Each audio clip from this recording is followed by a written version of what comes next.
The wagon wheel snapped clean off the axle just 3 miles from the nearest town, and that was the moment Elara Voss understood that the frontier did not care one whit about her plans.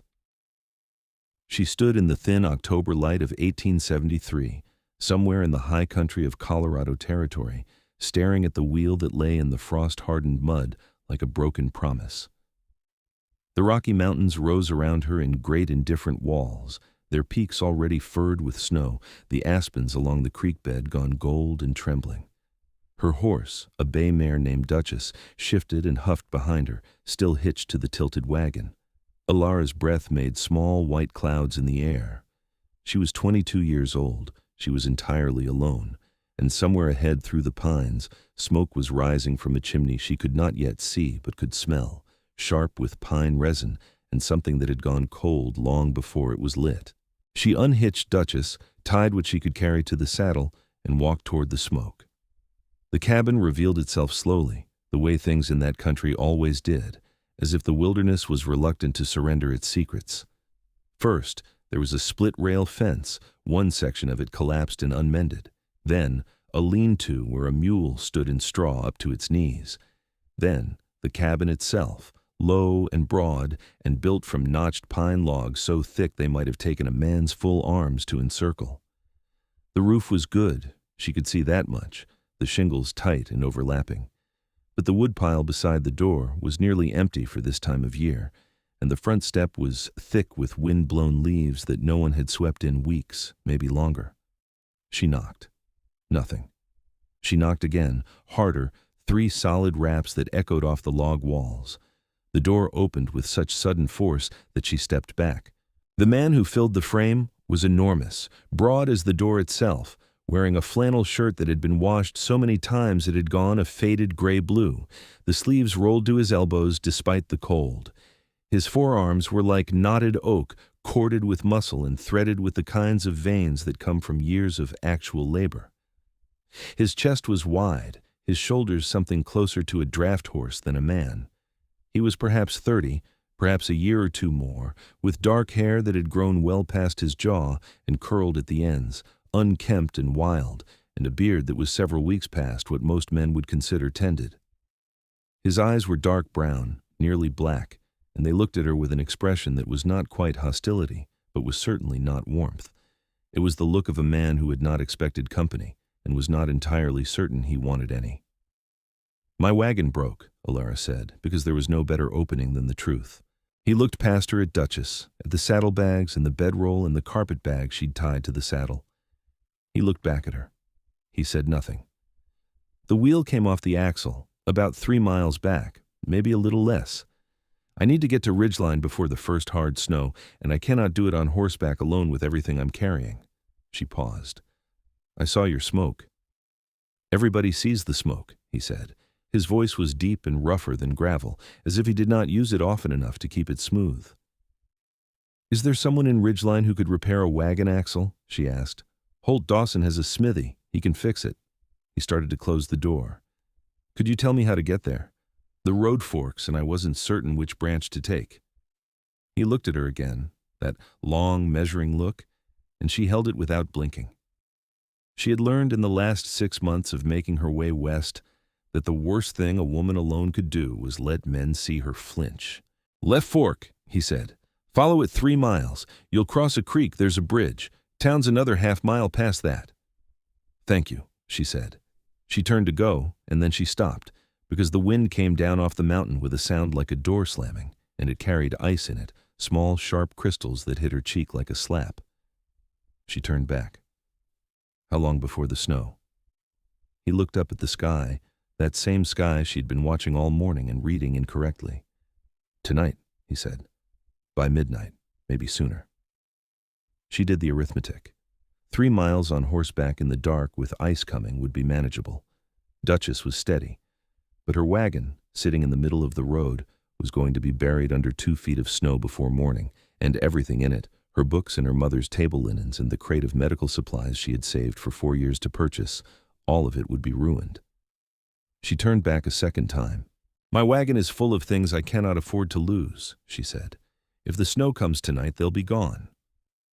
He looked at her with an expression so still It was almost like stone. "That's a hard thing," he said. "Could you help me bring it here? To shelter it until morning, and then I could hire someone to come out and repair it?" The pause that followed was long enough that she counted her own heartbeats inside it. 8, 9, 10. "I'll get my coat," he said. His name was Caleb Holt, though she did not learn that until they were halfway back down the road to her broken wagon, and she asked it directly, because she found she could not keep thinking of him simply as the enormous man with the sad chimney. "Caleb Holt," he said, without breaking his stride through the trees. He moved through the forest as if it were his living room, picking the clearest path without appearing to think about it, stepping over roots and stones that she was still stumbling on. "You're from east of here." It was not a question. "Ohio," she said, "originally. More recently, St. Louis." "Long way to travel alone." "I had a companion, my cousin. She turned back at Denver when she learned she was with child. Her husband insisted." She paused. "I chose not to turn back." He glanced at her sideways. "What's in Ridgeline?" "A position. I trained as a nurse under Dr. Andrew Grant at the Missouri Medical College. There's a Dr. Ephraim Cole in Ridgeline who has advertised for a medical assistant. He wrote me a letter in the spring. I wrote back. We have an arrangement." Caleb Holt made a sound that was not quite a word. She looked at him. "What?" she said. "Doc Cole is 71 years old, and his hands shake so bad he can't stitch a wound anymore. He's been looking for someone who can do the work he can't." He paused. "You're going to end up doing most of the doctoring." "I'm trained to do most of the doctoring," she said. "I just need someone with a license to sign the papers."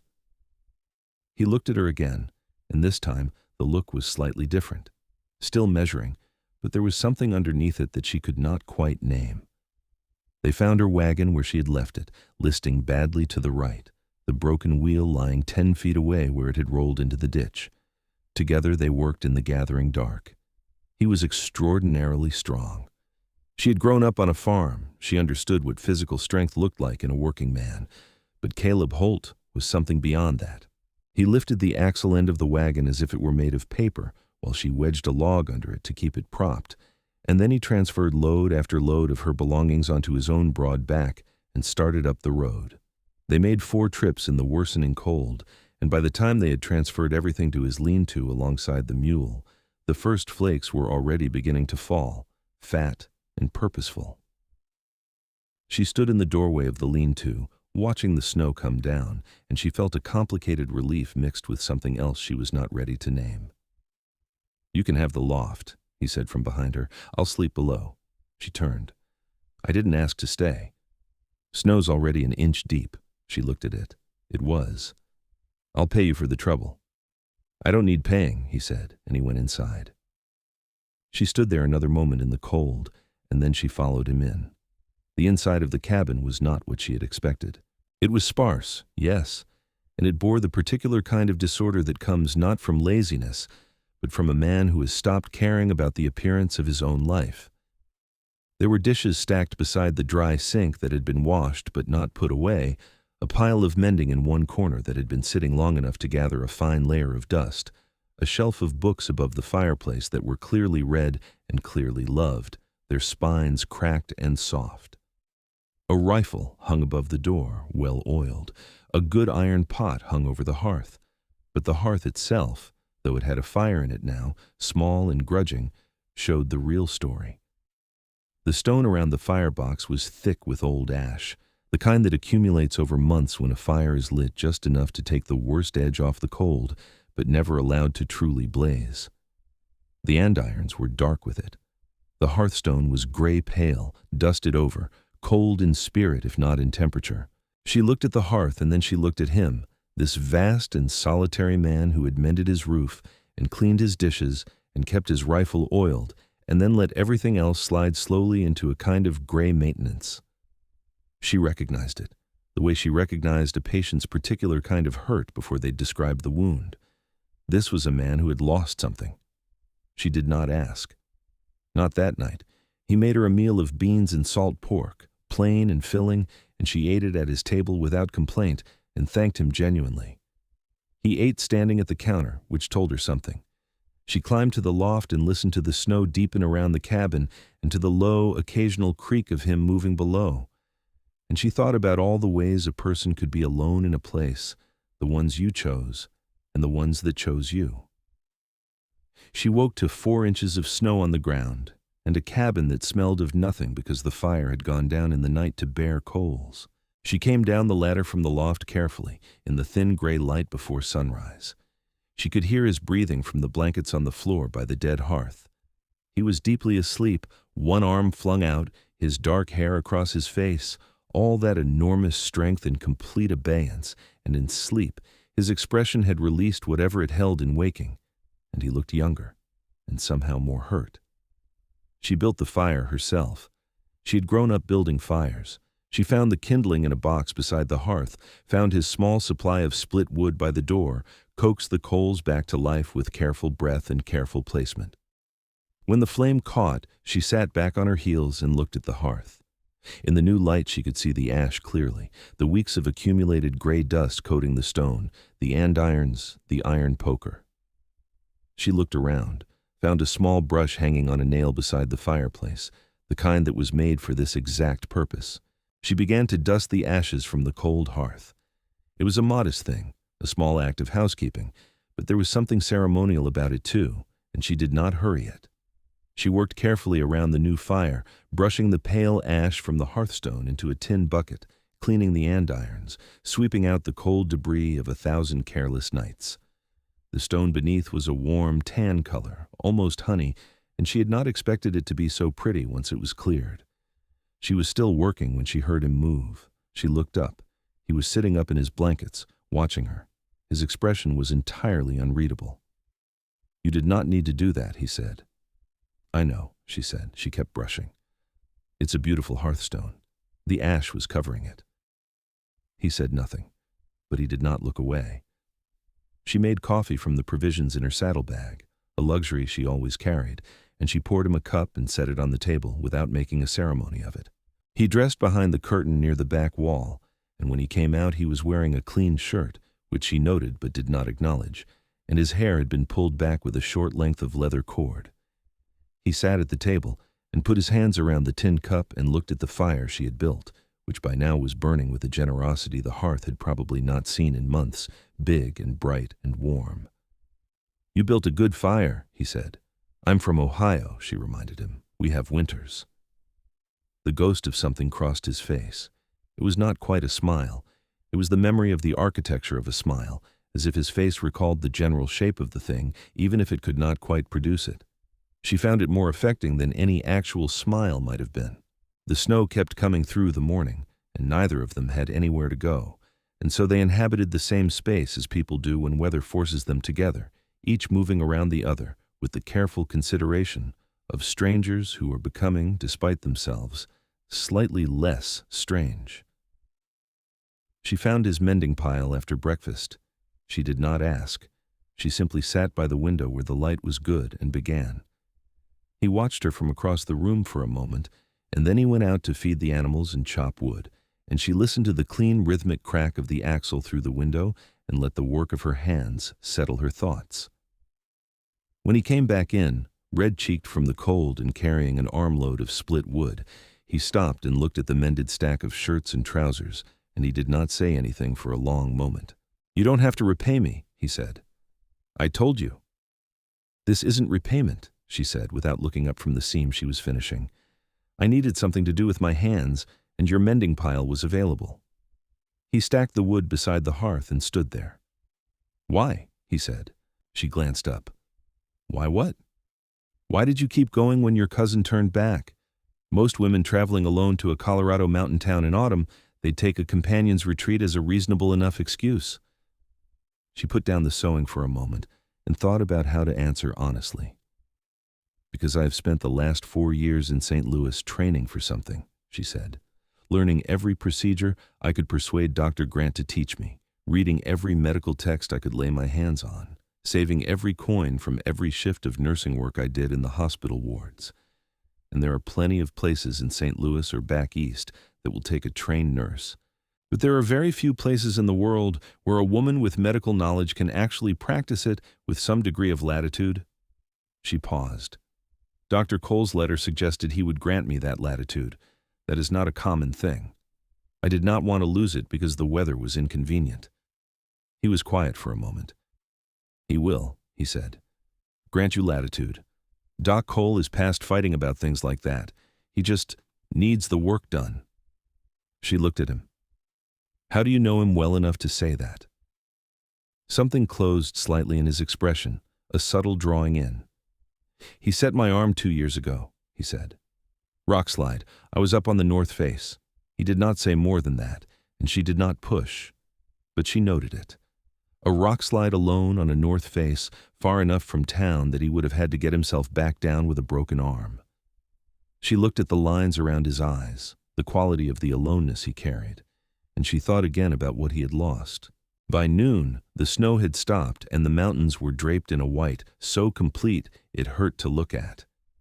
He offered to take her into Ridgeline on his horse, a big gray stallion named River, who was currently in the lean-to beside Duchess and the mule, looking immensely pleased with himself.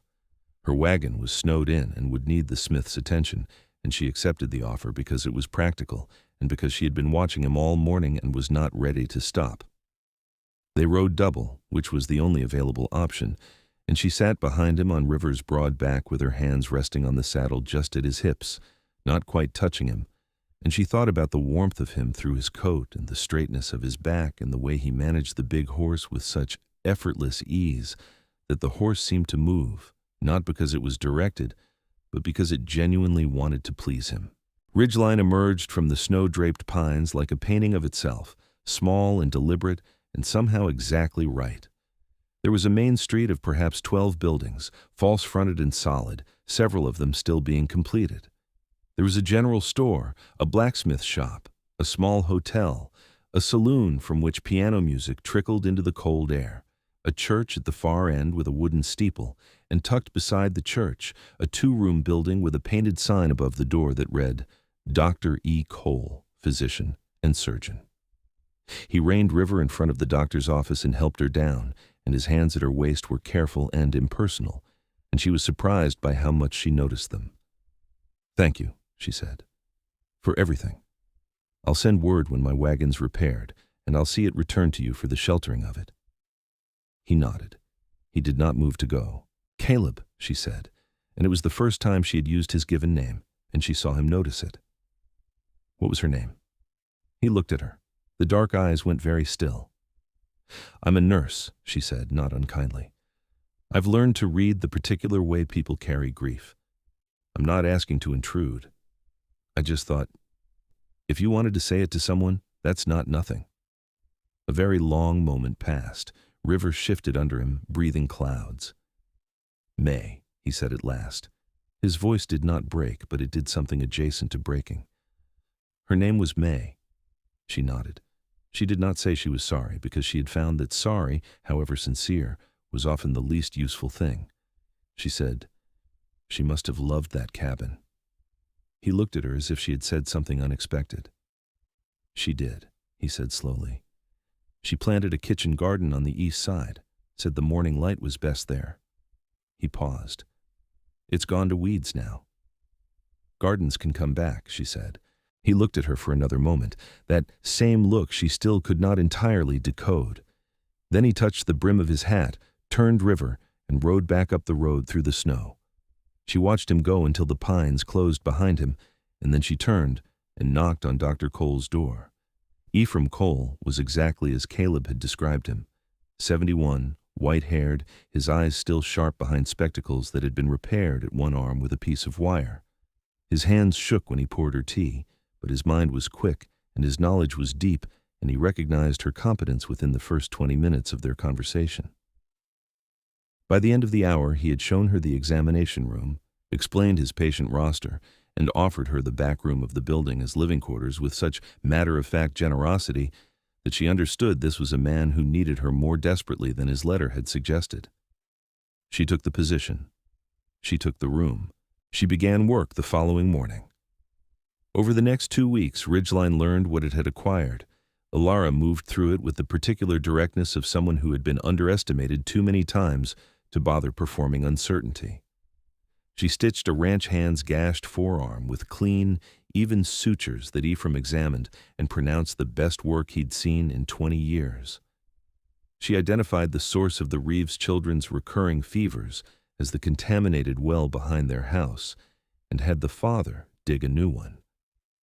She delivered a baby in the middle of a November night with competence and some joy, because births were still among the things she loved most about her work, that stubborn miracle of continuation.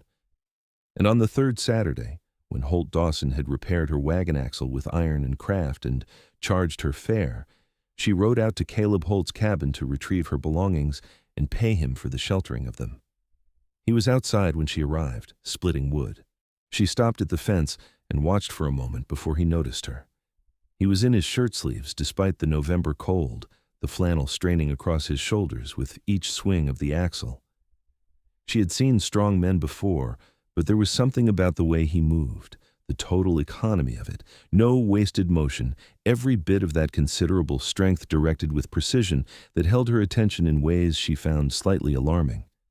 He saw her, and the axle came down a final time, and he set it against the block and straightened, and she thought he was going to say something careful and distant, but instead he said, "How is Doc Cole?" "Grateful," she said, "and beginning to sleep past 4 in the morning for the first time in years, I think." Something shifted in his expression, that almost smile. "Good," he said. She paid him what she thought the shelter was worth, and he accepted it after only a brief resistance. She loaded her wagon, and then, because it was late afternoon, and the light was going gold through the aspens, and because she had been thinking about the East Side garden since he had mentioned it, she walked around the side of the cabin. The garden was indeed gone to weeds, but the bones of it were there, the low fence May had built, the rows she had planned, the evidence of someone who had cared about this ground and coaxed food from it. The soil was frozen now, but not irrecoverably. There were dried stalks of what had been, she thought, squash, and something that might have been beans, and in the corner nearest the cabin wall, a rosemary plant that had survived everything, still gray-green and fragrant despite the season. She stood there for a moment, and then she became aware that he was standing behind her. "She planted the rosemary the first year," he said it was the only herb she'd brought from home. "It's still alive," Elara said. "It's a very hardy plant." "Like some people," he said, and she turned to look at him and found him looking at her with an expression that was direct in a way he usually was not. "Like some people," she agreed. He showed her the inside of the cabin then, because she asked, and she saw it differently in the fading afternoon light than she had seen it in the gray dawn of her first morning. She saw the care in the construction of it, the dovetailed corners, the wide plank floor, the thought that had gone into the placement of the windows. She saw it as a place that had been built for someone to love. She saw the shelf above the fireplace, the books there. She crossed to look at them because she could not help herself. "May I?" He nodded. She read the spines.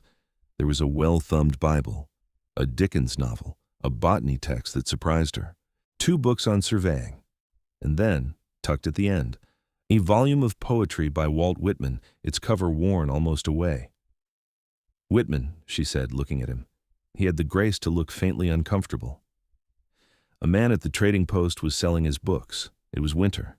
He paused. It was a long winter. She opened it gently, and it fell open to a page that had clearly been read many times, the paper soft and slightly rippled at the margins. She read 2 lines silently, and then looked up, and he was watching her with that careful, guarded attention. She put it back on the shelf gently. "I'll leave you to your evening," she said. "Come again," he said, and it was so quiet and so direct that she stopped with her hand on the door. "If you have reason to. The road goes past here on the way to the North Range, and Doc Cole sometimes has patients up that way." She turned and looked at him. The fire she had built on that first morning was burning again in the hearth, good and bright, and it threw his shadow long behind him on the floor. She could see the clean hearthstone, the work of her hands from 2 weeks ago, still bright. "I'll come again," she said. She drove her wagon back to Ridgeline in the dark, with the stars enormous and very close above the mountain valley, and she hummed to herself the whole way, though if someone had asked her why, She could not yet have named the reason. The winter came down on Ridgeline the way it always comes to mountain country, not as a single blow, but as a long deepening, a progressive settling of cold and snow and shortened days that changes the quality of everything. The mountains grew white to their bases. The aspens went bare. The creek froze across in thin, crackling sheets that built on themselves day by day until horses could walk across it. Elara settled into the rhythms of a frontier medical practice with the ease of someone who had been waiting all her life to do exactly this. She treated frostbite and broken bones and the persistent coughs that plagued the miners working the placer claims above town. She convinced old Ephraim to let her dispense his medicines because his hands shook too badly over the scales, and he agreed with the dignified relief of a man laying down a burden he had been carrying too long. She learned the town, its quarrels and alliances, and the particular ways people were kind to each other, and the ways they were not. And on the second Thursday of November, she drove up the mountain road because Jake Ferris, who ran the North Range cattle operation for the Whitmore family, had sent word that one of his hands had got a horse's hoof through his boot and the damage needed looking at.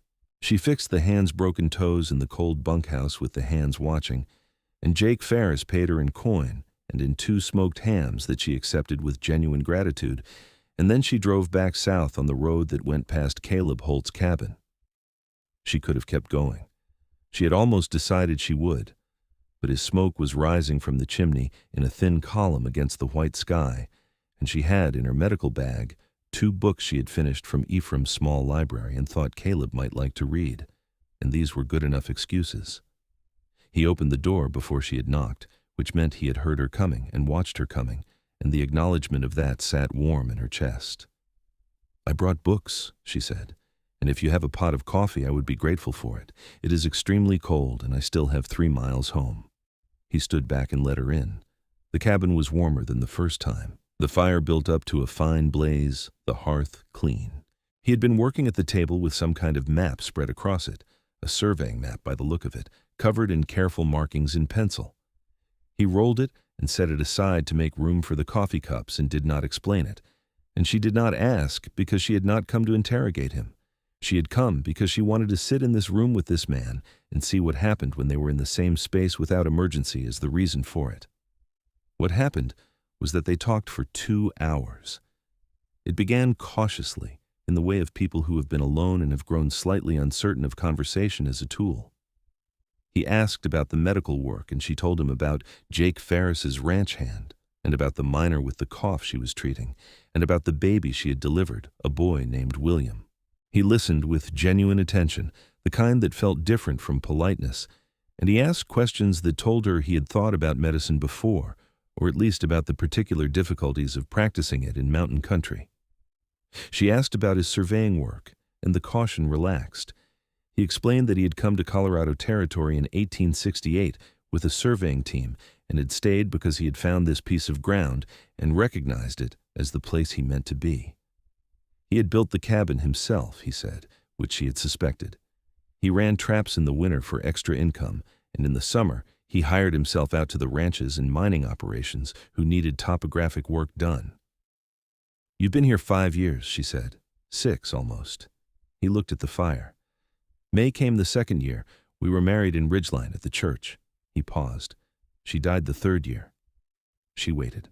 "Fever," he said. "Started as nothing and became something too fast to stop. The doctor in town then, before Cole, he was not much help." His jaw tightened slightly. "There wasn't much to be done," he said. "I've always wondered if that was true." She looked at him steadily. "It may well have been," she said. "Certain fevers, even now, even with the best care, we cannot stop. I have seen it. It is one of the hardest things in medicine, knowing the limits of what can be done." He was quiet for a moment. "That's more honest than I expected," he said. "I find that honest is generally more useful than kind, in medicine and in most other things," she said, "though the two don't always have to be in opposition." He looked at her. "No," he said. "I suppose they don't." She left when the fire had burned lower and the light outside had gone to the deep blue of early mountain evening.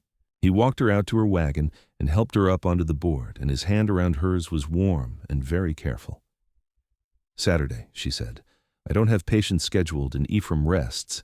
If you have no work keeping you, I would like to come again. He held her gaze for a moment. Saturday, he said. She drove home in the blue dark, and the stars came out one by one above the mountains, and she was smiling in a way that felt new and old at the same time, the way things do when they are exactly right.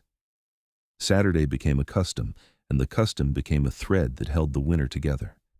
She came on Saturday afternoons, and they talked over coffee and sometimes over a shared meal, and the conversations deepened the way conversations do when two people are genuinely interested in each other's thinking. They disagreed about things which she found unexpectedly satisfying, because he had opinions and he stated them clearly and without temper, and he listened to her counter-arguments with genuine consideration. She learned that he had grown up in Kentucky, the youngest of 4 brothers, and that he had come west at 20 with no particular plan except to find ground big enough to breathe in. She learned that he could quote Whitman at length and that he found this faintly embarrassing. She learned that he fed table scraps to a red fox that came to the back of the cabin each evening and that he had named it Benjamin. He learned that she had left Ohio at 18 for St. Louis over her father's considerable objections and had not looked back. He learned that she could set a broken bone as cleanly as any trained surgeon and had done so on 3 separate occasions in the field, once on herself, which made him look at her with something close to incredulous respect. He learned that she had read Whitman too, the same edition, borrowed from the St. Louis Public Library so many times her name was on the lending card in 6 different entries. They talked about that. He writes about the body as if it is not a shameful thing, she said, and she was aware of the slight boldness of saying it, and said it anyway. In medicine, you spend a great deal of time being taught that the body is merely mechanical, that any personal consideration of it is unprofessional. I have always disagreed. He was quiet for a moment. He writes about grief that way too, he said, not as a shameful thing. She looked at him. No, she said softly. He doesn't. He looked back at the fire. I buried her on the hill behind the cabin, he said. There's a good view from there. She used to take her coffee up there in the morning, just to see it. I'd like to see the view, she said, when the snow permits. He turned and looked at her, and his expression was entirely unguarded for the first time since she'd known him. She held it. She held the weight of it, and the particular tenderness of it, and the grief in it, and she did not look away. All right, he said, right. December brought the deep cold, the kind that turned the world hard and still, where sound carried strange distances, and the mountain peaks at sunrise were the color of peaches, briefly perfect before the light shifted. She still drove up every Saturday, and he had taken to meeting her on the road when the snow was deep, riding river down to break trail for her wagon. It was on one of these Saturdays, in the first week of December, that they were overtaken on the road by Gus Whitmore's youngest hand, a boy named Tommy Pratt, riding hard with ice in his eyebrows. Miss Voss, he said, pulling up short. Thank the Lord. One of the Whitmore boys has taken a fall in the creek. He's out. Can't wake him. Gus says, come quick. She looked at Caleb. He had already turned river. They rode hard together up into the high range, River and Duchess working in the snow, and Caleb rode at her side the whole way, breaking trail and watching the slope above the road for the kind of loosened snow that could come down without warning. She was aware of this, the way he positioned himself between her and the mountain face, and she did not comment on it, but she filed it away. The Whitmore boy was a 16-year-old named Amos, found face down in a half-frozen creek by his older brother. She worked on him in the ranch house's front room while Gus Whitmore paced behind her, and Caleb stood in the doorway, not in the way, just present.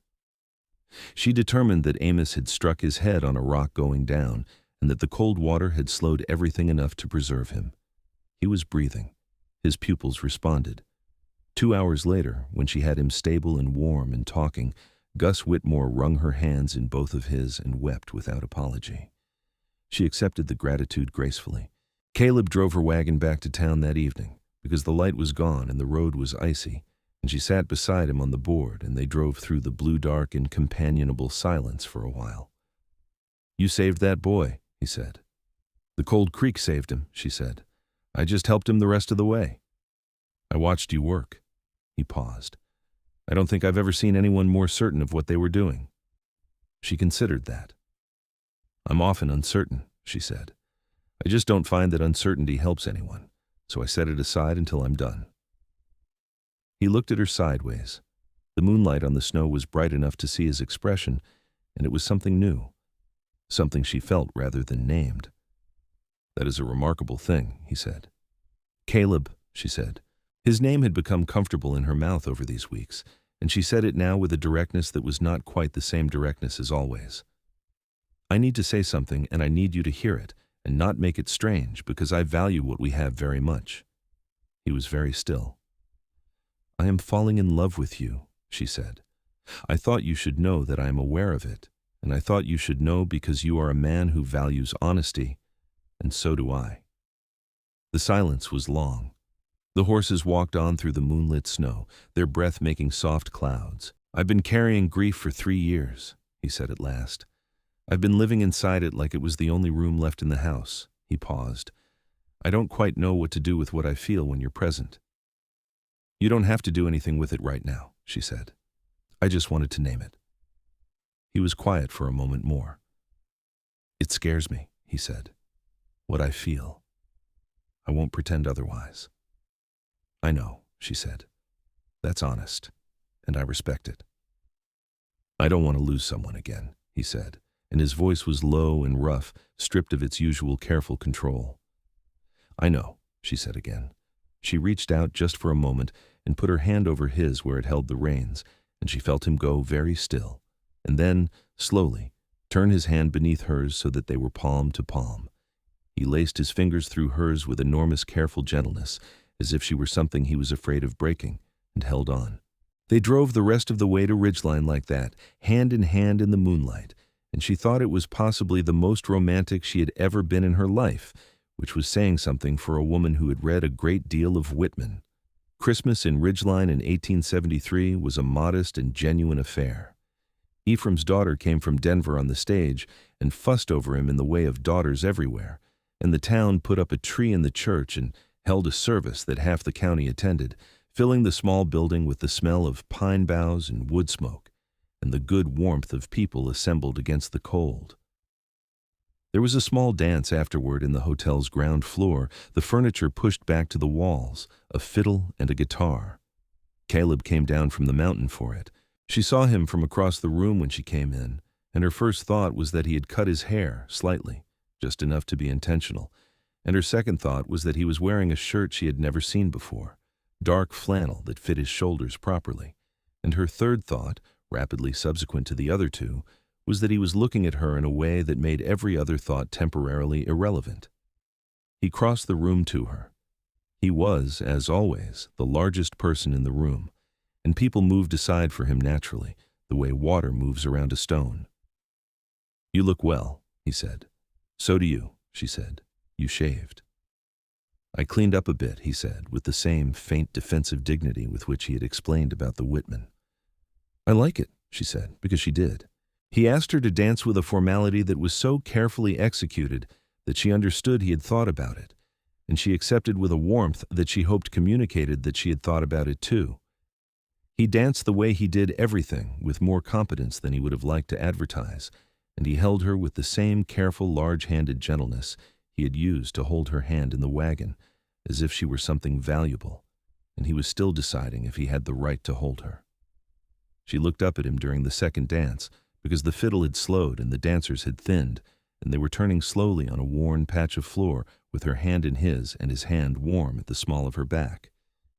Tell me something you've never told anyone else, she said. He thought about it seriously, which she appreciated. Sometimes in the winter when the snow is deep and I can go 3 or 4 days without seeing another person, he said, I talk to River, full conversations. I tell him about whatever is on my mind. He paused. He's a very good listener. She laughed, genuinely and completely, and she felt him look at her with something that was now entirely without caution, bright and certain and unguarded, and he pulled her fractionally closer as the music turned. I told you something, he said. Now you. She thought about it. "I cry when I read the last pages of David Copperfield," she said. "Every single time. I've read it 4 times." He looked down at her. "Which part?" "When he realizes," she said. He nodded slowly. "Yes," he said. "That part." They looked at each other in the fiddle light and the firelight and the light of the Christmas candles, and she thought, with a clarity that was almost physical, that this was the exact moment she had been moving toward for a very long time without knowing it. He drove her home through the Christmas cold, and at the door of the doctor's office he held her hands and looked at her for a long time without saying anything. And then he said, "I'm going to ask you something in the spring." She looked at him. "Is that so?" "I need the winter to be sure," he said. "Not of you. I'm sure of you. I need to be sure I can offer you something worth saying yes to, that the man I bring you is the man you actually want and not just a ghost of someone." She looked at him for a long moment. "Caleb Holt," she said, "you have never, not once since I knocked on your door, been a ghost of anyone. You have been entirely yourself the entire time, and that is precisely what I want." He looked at her with those dark eyes, the winter stars enormous behind him, and he lifted her hands to his mouth and kissed her knuckles very gently, one at a time, 4 of them, with the kind of tenderness that is not performance. "Spring," he said. "Spring," she agreed. She went inside. She stood in her dark room for a moment with her back against the door, and she pressed her cold hands to her warm face, and she was smiling so completely that she thought the room was brighter for it. The winter turned as all winters turn, not in a day but in 1,000 small concessions. The days lengthened by their handful of minutes. The creek ice went gray and holed and then cracked and then ran. The south-facing slopes went bare before the north ones even thought about it, and the aspens put out their first haze of green, that particular green that is almost yellow, the most hopeful color in the natural world. January and February had been quiet in their way but full.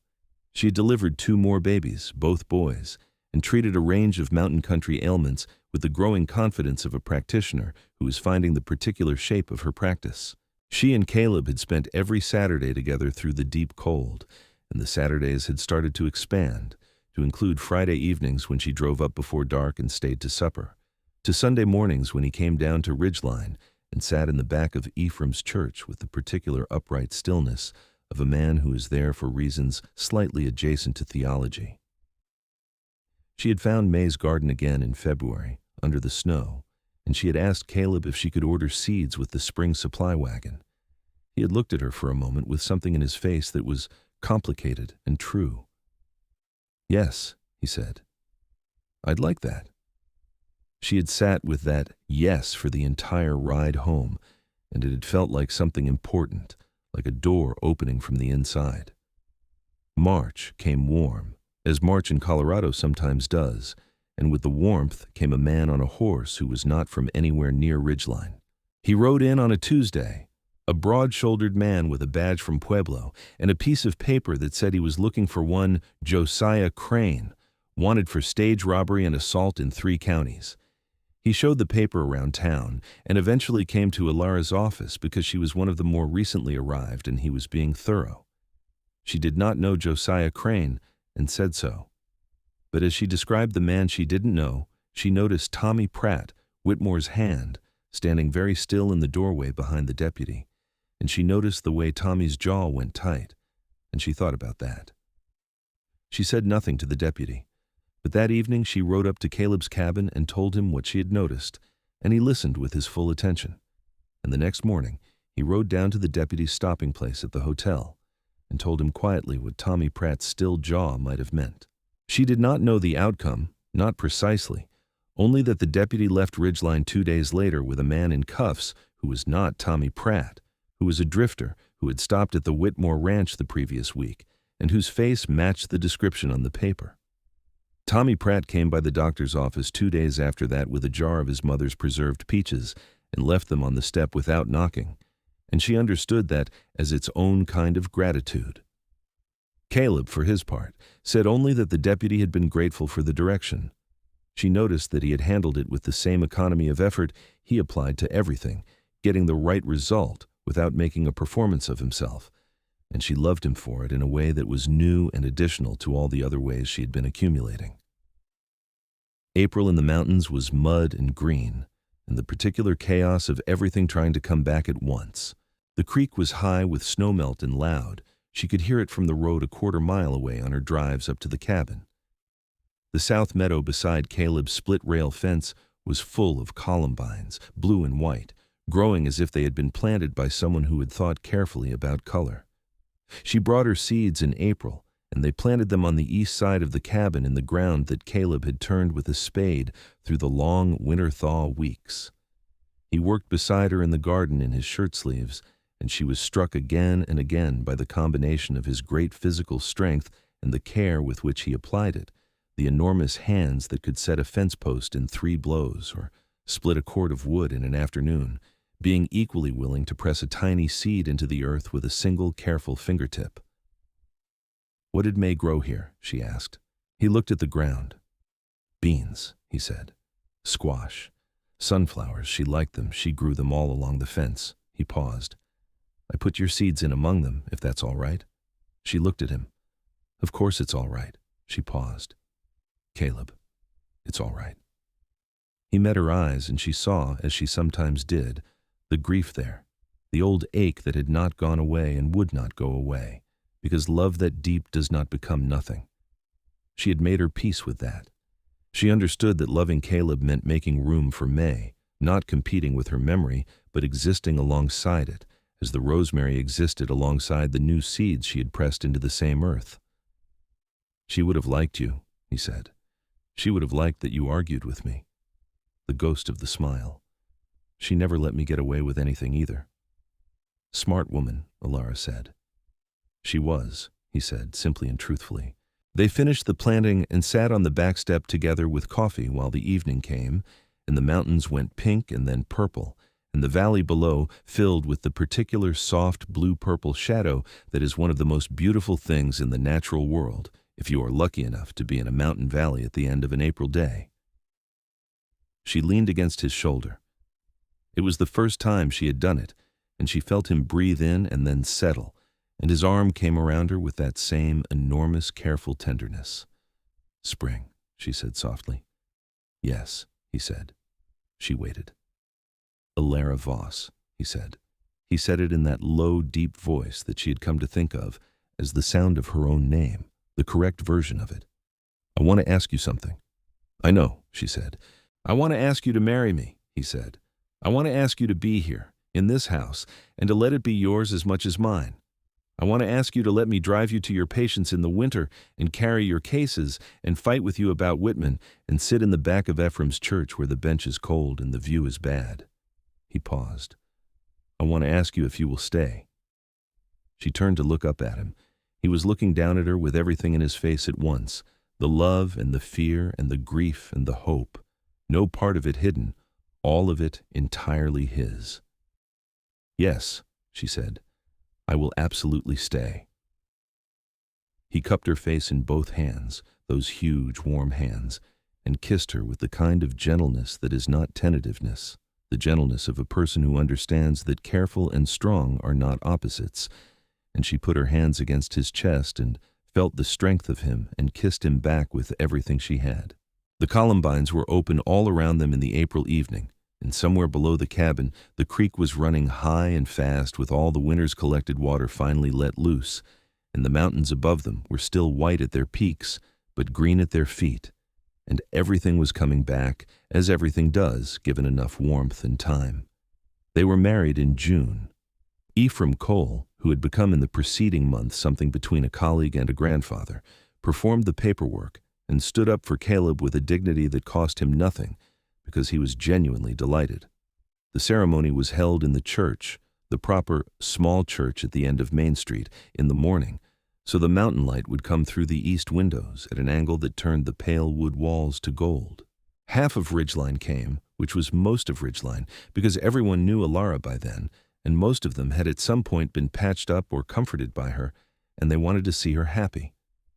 She wore a dress she had made from a bolt of blue-green calico she had found at the general store, the exact color of the mountains when they went blue in the late afternoon. She had flowers from May's garden in her hair, the columbines that she had tended since April, blue and white, and she carried a sprig of the rosemary because it had survived everything, and she thought that was worth acknowledging. Caleb stood at the front of the church in his best flannel, and he had trimmed his hair and his beard to something that was still entirely himself, but clearly deliberate, and he was the largest and the stillest person in the building, watching the door she was about to come through with an expression so absolutely unguarded that the woman sitting beside Elara in the vestibule, who was helping her with her buttons, said quietly, "Lord, that man loves you something fierce." "I know," Elara said, and she smiled, and she went in. The vows were the old ones, and they meant exactly what they had always meant in any church anywhere, but they meant more specifically to two people who understood what keeping them would require, who had both suffered enough loss to know that you do not get anything worth having for free, and who had spent a winter and a spring learning each other well enough to love what they actually found rather than what they imagined. After the ceremony, the town danced in the hotel, same as Christmas, same fiddle and guitar, and she and Caleb danced every dance, and she noticed that he smiled tonight, really smiled, not the ghost architecture of a smile, but the real thing, large and somewhat surprised looking, as if smiling was a skill he was relearning and finding more natural than he had expected. Gus Whitmore toasted them with a good rye whiskey and made a speech that was short and true, saying only that Ridgeline was better for having them both, and that he hoped they would be happy for a very long time. Ephraim, slightly teary over his own small glass of something, said that in 60 years of medical practice he had learned that the best prescription was occasionally to get out of a good woman's way, and that he had done so here, and he was very pleased with the result.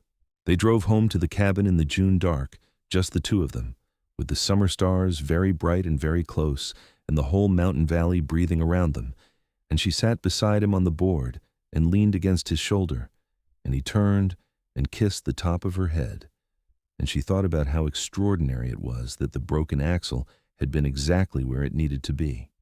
She moved into the cabin, her books onto the shelf beside his, her medical bag on the hook beside the door, her good iron pot alongside his in the kitchen.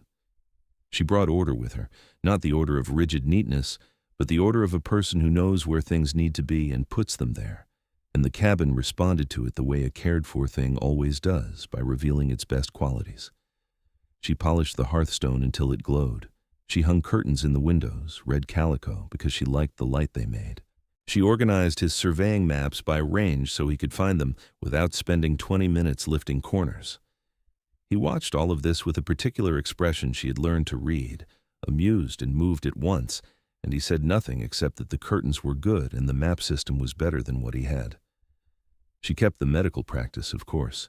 She and Ephraim had reached an arrangement that was practically a partnership, whatever the law might have said about what a woman could hold professionally. She drove to her patients, and he signed her papers, and she made the diagnoses and performed the procedures, and they both understood how it worked, and they were both, she thought, entirely comfortable with it. The summer was long and warm and full. The garden grew everything she had planted, and more, because maize seeds were still in the ground from however long ago, and they grew alongside the new ones with a generosity that felt almost intentional. She and Caleb ate from it all summer, and she put up jars for the winter, the beans and the squash and the tomatoes she had ordered on a hope from a Denver seed catalog. And she lined them on the shelf above the dry sink and looked at them with the same satisfaction she got from a good set of sutures.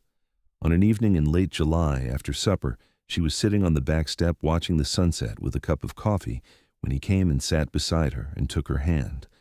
And they sat like that for a while without speaking. "I want to show you the view from the hill," he said. She looked at him. "Yes," she said. They walked up through the summer grass, through the columbines that had spread from the garden and were now threading up the hillside on their own initiative, through the aspens that murmured and shook their leaves in the evening air. The hill was not far, a gentle rise behind the cabin, and at its crown, the land flattened to a small space just wide enough for two people to stand, and the view was everything he had promised and more. The whole valley lay below them, the creek a bright thread catching the last light, the town of Ridgeline a cluster of roofs and smoke a few miles south, the mountains ranging in every direction, blue and white and enormous, the sky between them going from gold at the horizon to deep indigo at the zenith. You could see 3 distinct weather systems from up here, she thought. You could see the world changing at the edges, even while you stood perfectly still in the center of it.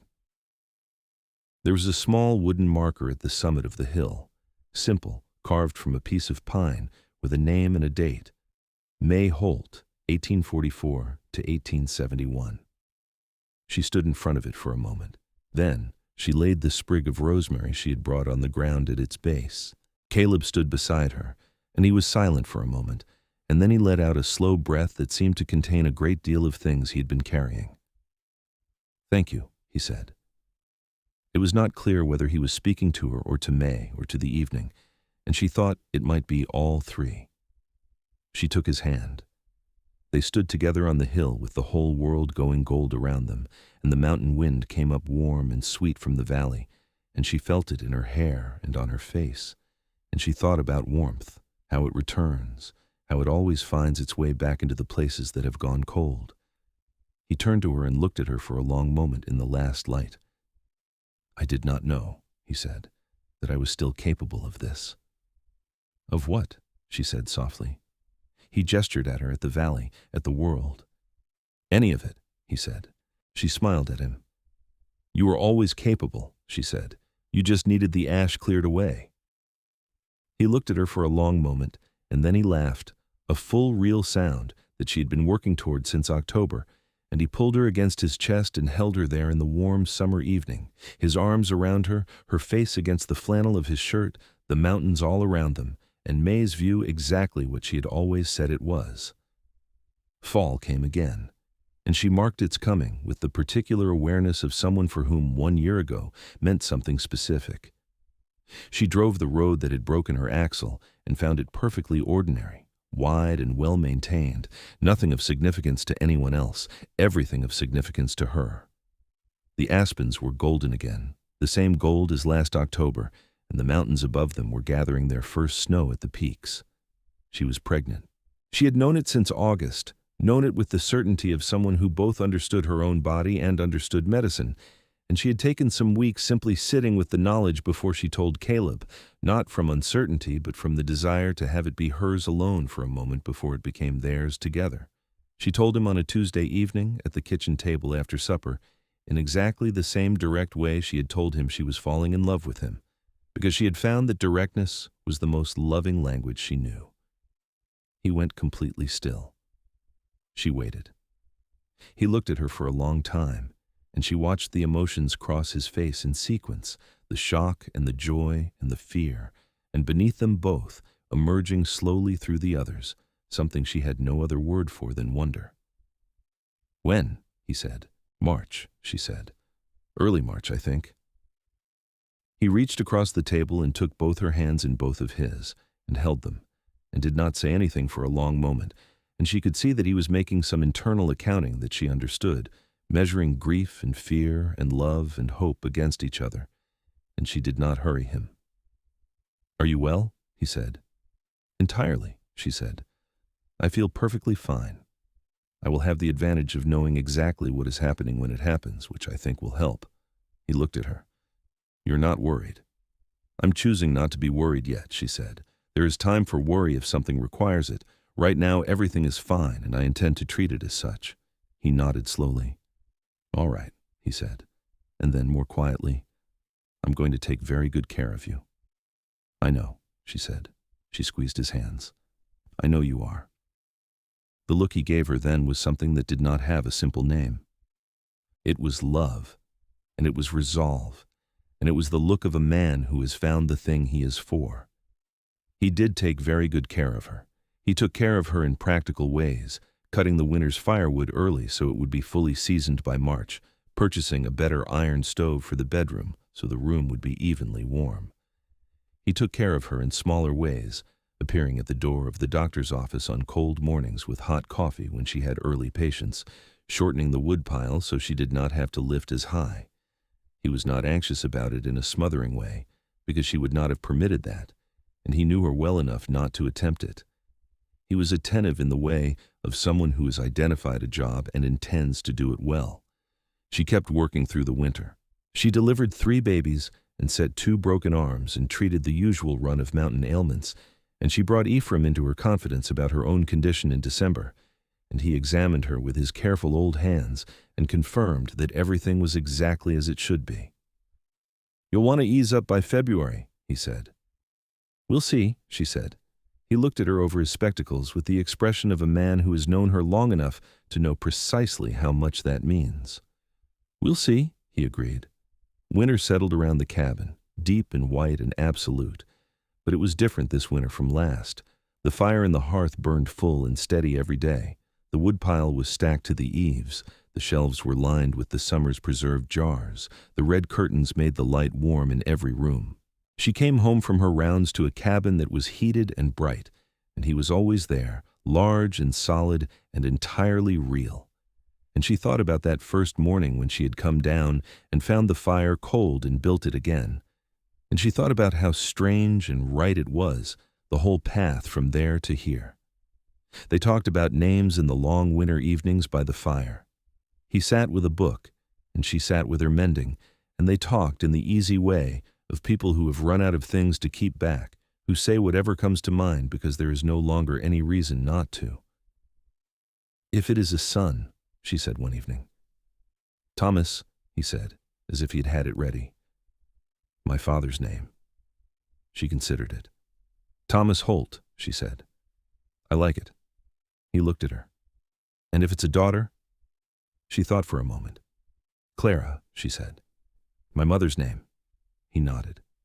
"Clara Holt," he said. "That's a good name." They were quiet for a moment, both of them looking at the fire. "Either one," she said. "Either one," he agreed. February arrived with a blizzard that kept them inside for 3 days, the snow piling against the windows, the wind making the stovepipes sing. She found she did not mind it. They played cards and read aloud to each other, and she taught him to knit because she had the wool and the needles, and he was willing, and he was perfectly terrible at it, and they both laughed at his attempts. And she thought that she had not laughed this consistently in her entire life before this year. On the last day of February, Ephraim came up to the cabin in his old wagon through the thinning snow because she had not come down, and he had decided that waiting was no longer reasonable. He examined her and said March for certain, and that everything remained as it should be, and then he had supper with them and rode back to town in the dusk. Thomas Caleb Holt arrived on the 8th day of March, 1875, during a clear, cold night when the stars were the brightest and most numerous she had ever seen through the bedroom window.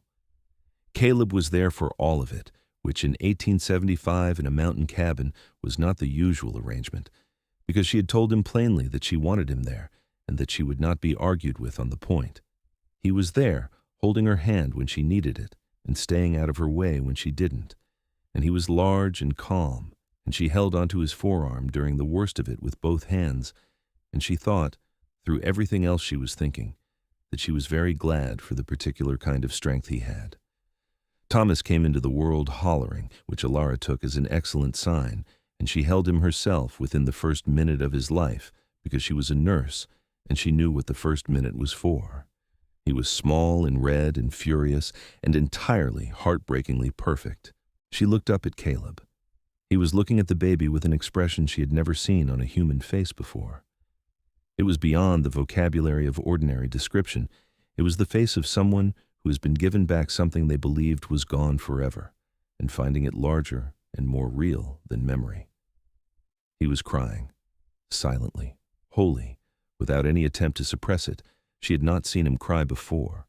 It did not make him anything other than what he was. This enormous, strong man wept over his new son, with exactly the same completeness with which he did everything, and she thought it was the most beautiful thing she had ever seen.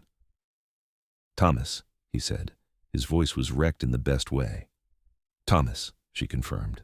He took the baby with enormous, careful hands, exactly as she had known he would, and held him against his chest, and the baby stopped hollering. "He likes you," she said. "Of course he does," Caleb said softly. "I'm his father." She lay back against the pillow and watched her husband hold their son, and the fire was burning bright in the iron stove, and the stars outside the window were brilliant and clear, and the mountains stood in the dark all around them.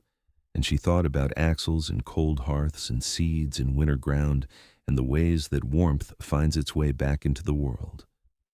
She thought, This is exactly the right life. Spring came again, as it always did, indifferent and generous. The snow retreated up the mountain slopes degree by degree. The creek ran high. The columbines came back in the east garden, threading up through the new season's green with the effortless loyalty of perennials. Thomas was 2 months old when the weather allowed her to take him outside for the first time, and she wrapped him in the blanket that Caleb had carved a pattern into the wooden frame of, a pattern of columbine flowers because he was, she had discovered, quietly artistic in the way that some very practical men are, doing beautiful things with their hands because they cannot help it.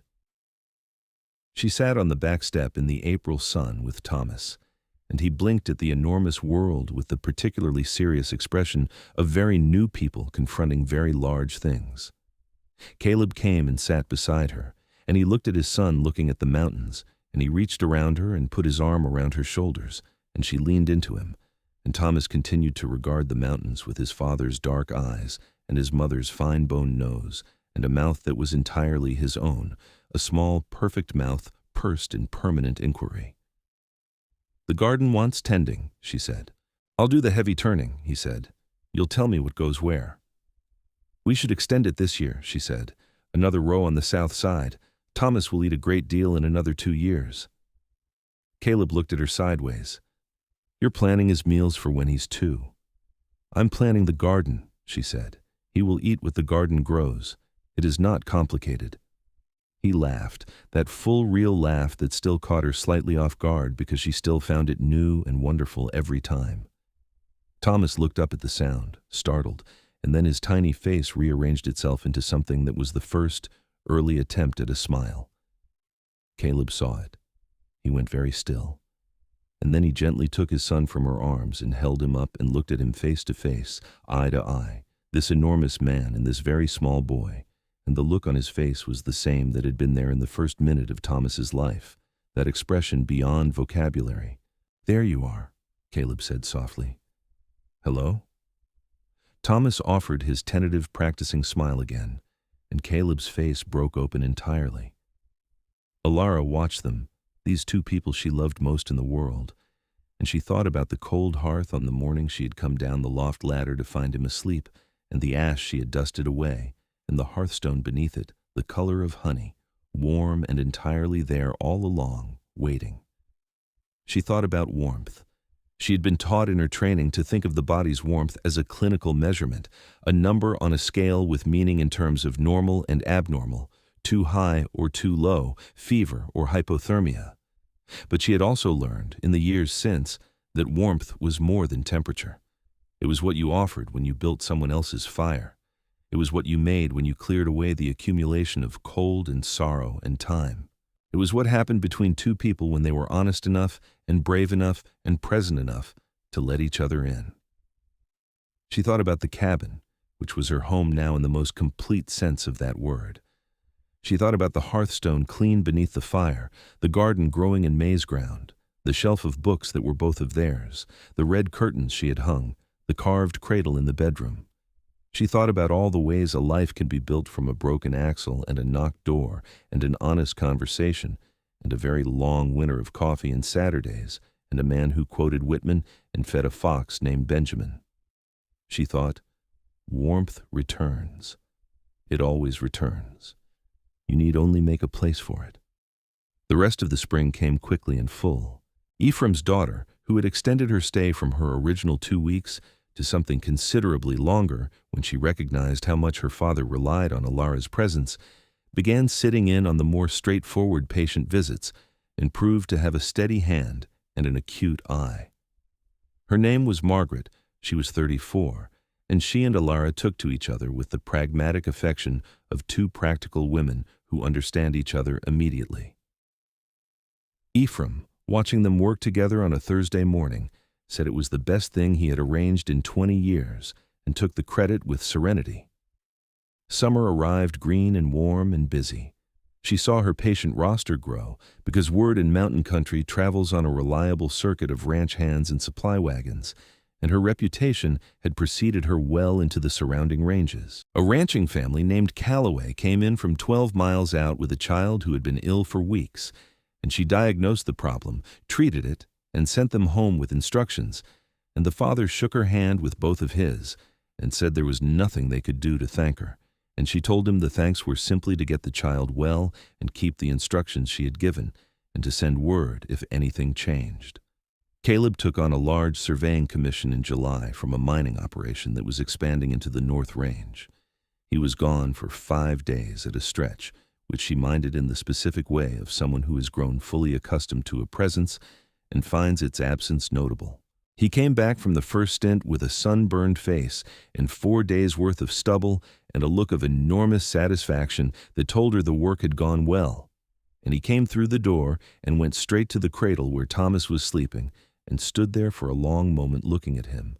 And then he came to her and kissed her in the way of someone who has been thinking about kissing her for 5 days.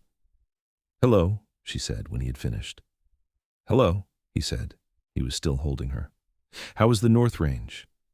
"Beautiful," he said. "Brutal, exactly what I like." He looked at her. "How's Thomas?" "2 new teeth," she said, "and a very strong opinion about porridge." He laughed. "Against or in favor?" "Violently against," she said.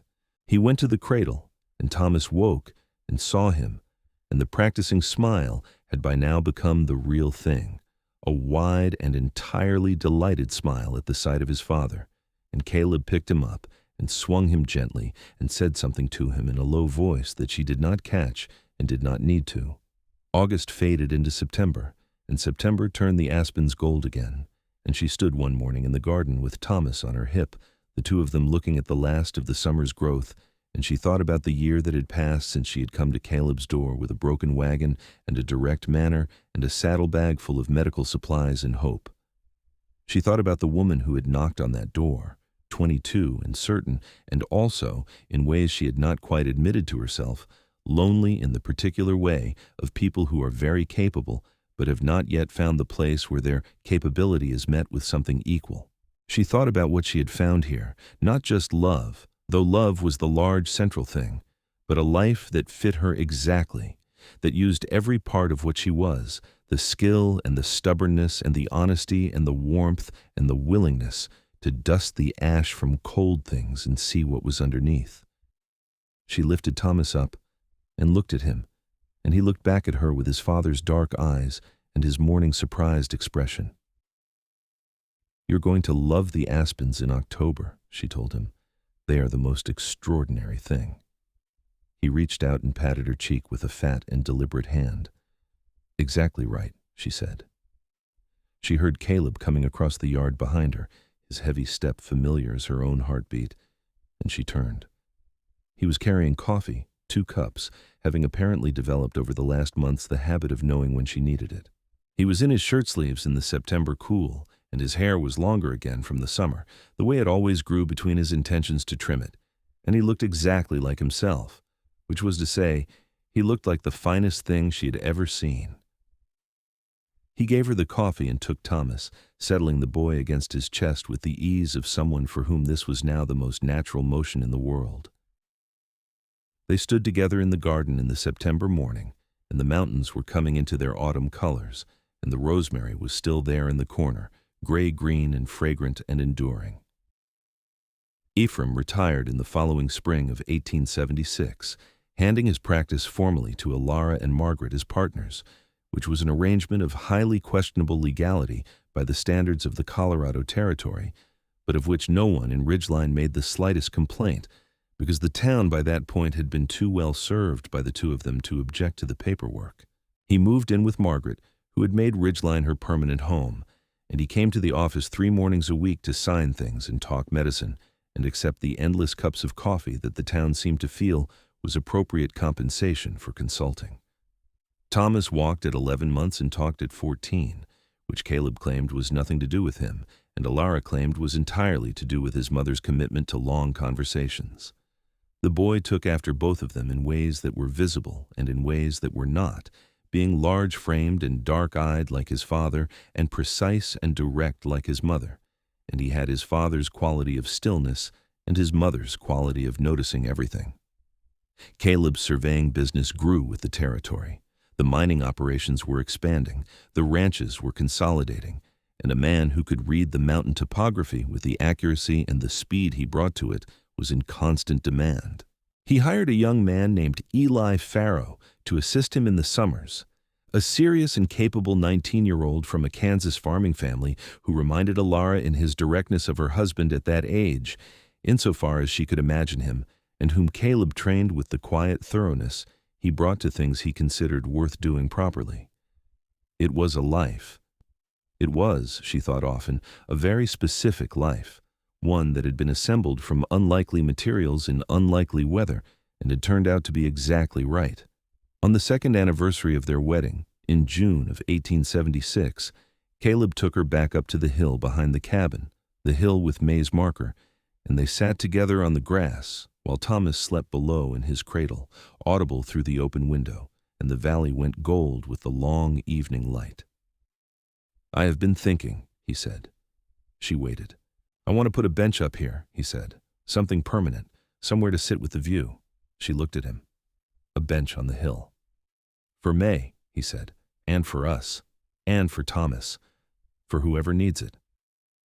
She was quiet for a moment, feeling the particular completeness of that. "That is a very good idea," she said.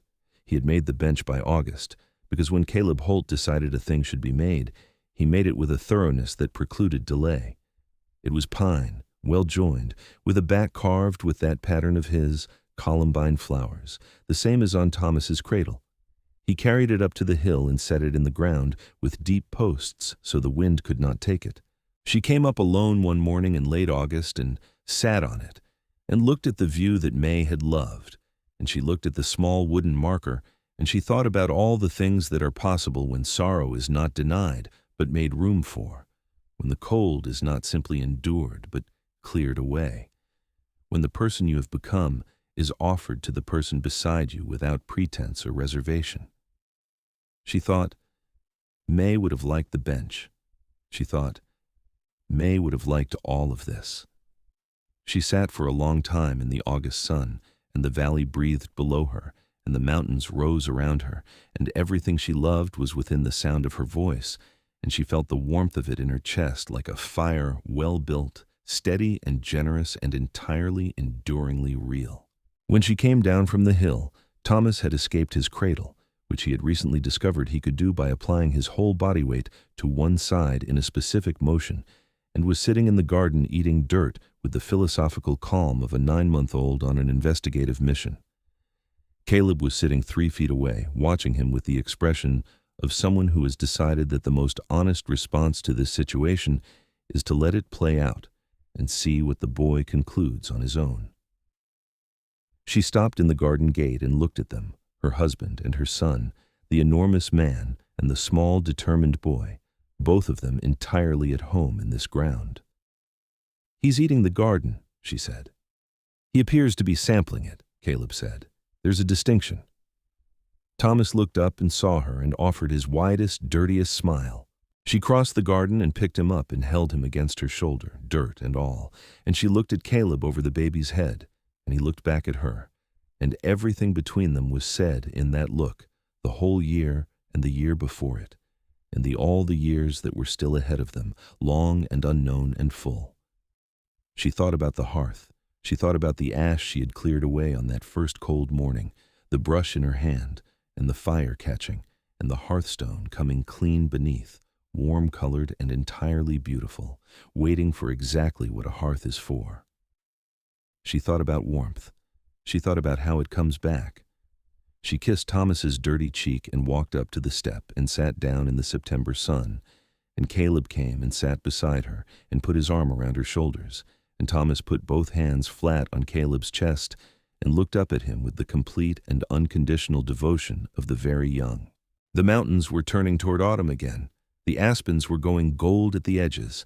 The creek was singing below them, clear and cold and faithful, the same creek that had been running through this valley since long before any of them were here, and would run through it long after, indifferent and beautiful, keeping its own time. She leaned her head on Caleb's shoulder and closed her eyes for a moment, and felt the sun on her face, and the warmth of him beside her, and the small weight of her son against her chest, and she thought, yes, this is it. This is the whole thing. This is what the warmth is when it comes back. And it had come back entirely, completely, without reservation, filling every cold corner of the cabin and the man and the life that had been waiting, patient as hearthstone, for exactly this.